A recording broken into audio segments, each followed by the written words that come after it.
Columbia University in New York City has been the epicenter of pro-Palestinian protests that have spread across America. Students are calling on their universities to disclose and then divest all of their funds related to Israel and to end all academic partnerships with Israel. They are also calling on the United States to stop sending military aid to Israel.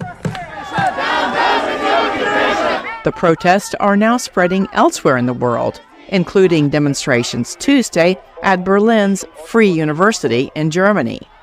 Students in Germany, France, the United Kingdom, as well as in Gaza, have praised the American protests.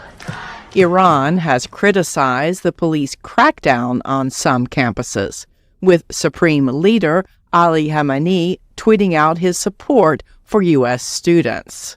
Some of the key adversaries of the United States around the world, the likes of Russia, China, Iran, are trying to use these protest movements to really raise more fundamental questions about the health of the American democracy and such issues as whether America is what it claims to be. One university in Iran even offered to take in expelled American students or any fired professors, though the Middle East Institute's Alex Vatanka told VOA he does not expect there to be a rush of U.S. college students buying plane tickets to Tehran.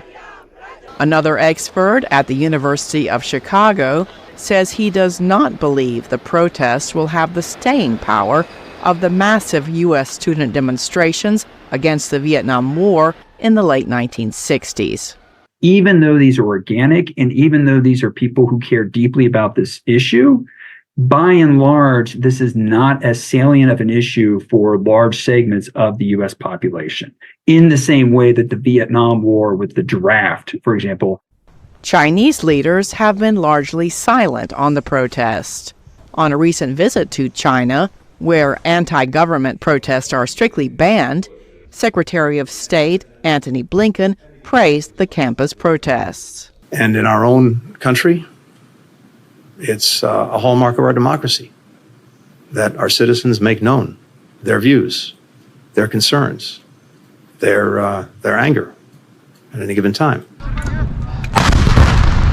But Blinken again criticized the silence of protesters about the militant group Hamas, saying they should stop hiding behind civilians, release the hostages they are holding, and lay down their arms to save Palestinian civilians. Cindy Saine, VOA News, the State Department.